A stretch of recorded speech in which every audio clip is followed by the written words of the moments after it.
If you take and take without allowing growth, you leave no choice for an empath to cut you off, to remove you from their life for their own self-care, for their own well-being. Not that we want to, is that we have to survive and to thrive. Because an empath feel and sense emotions and energies easily, in places, in people, in subtleties. Living a life as an empath, the normalities is not always easy for us. Because we feel and sense the energies that surround us easily, we must take solitude and inclusion to recenter, to reconnect to our true self. Our own energies, our own thoughts, our own pattern of thinking. Without proper energetic boundaries, we will constantly transmute and filter the energies that surround us, even if the energy is not our own. Without our own awareness, without our own consciousness, we may not know that we are doing so. But the more and more you evolve, the more and more you become aware and understand the subtleties that many people may overlook, but you don't. It's hard for you to overlook it because most of the time you feel it before you can see anything. This is why it's hard to understand us if you are not an empath yourself. You can constantly hear people tell you that it's not that big of a deal. It's not as serious, even if you try to explain it to them. Which is why you hardly do so. But in order to build relationships, we must try to explain to be heard and understood. But you know by now that you have learned yourself very clearly, and you have had that clarity about yourself. What is good, what is beneficial, and what is not good, what is not beneficial for you and your energy.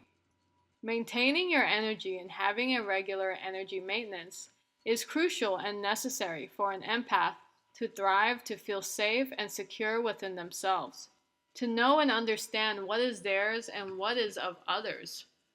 If you can't clearly understand an empath and their boundaries, they will see you as takers, as those who cannot see beyond themselves, as those who have yet seen the depth of themselves as they have.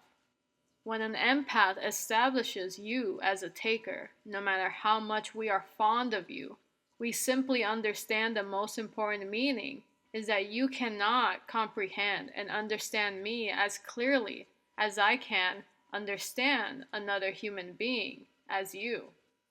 That they cannot fathom to walk a mile in my shoe to see and understand me clearly and my needs and how I specifically operate in this world for my own well-being. Therefore, you leave us towards the path of no choice, no other path than to remove you and cut you off from our own energetic source. Because from what we have gathered, you have been established as a disturbance to our healthy energetic ecosystem. Because to be connected, to be in relation means to be exchanging energies. And when the energy is taken from us constantly without awareness, without understanding, without giving in the level we can receive, it is an energetic drain, an energetic leak that we must mend to. And because an empath deemed that we cannot work with you to coexist, then we must remove you fully in order to feel whole again. And sometimes we don't realize how much we have been taken from until we have reached our wholeness again. And that takes time, nurturing, replenishing, solitude, and isolation to recharge our energetic body to full capacity once more. Because as empaths, most of the time, the initial establishment of a relationship and connection, many people are drawn and feel pulled towards you because they feel seen, heard, and understood as if we are taking their thoughts and giving a voice to them. Because many of this kind of authenticity and genuineness is now lacking in the world, people can cling to that energy where they most feel at home, where they most feel safe, where they most feel comfortable, especially if people experience unsafe upbringings. It is easy for people to establish a codependency dynamic with empaths when not being aware of self.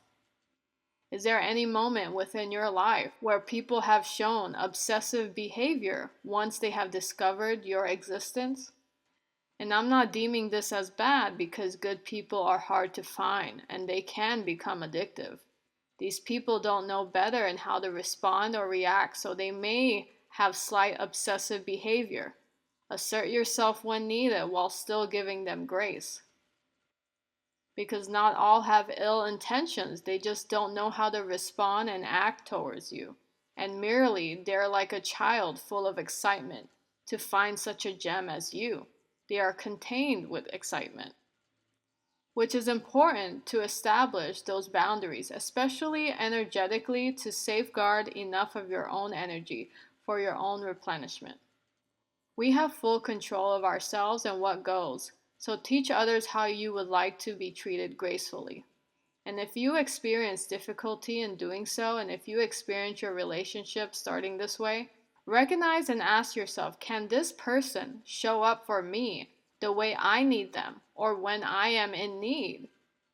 How can I adjust myself to take better care of myself while also cherishing relationships outside of myself?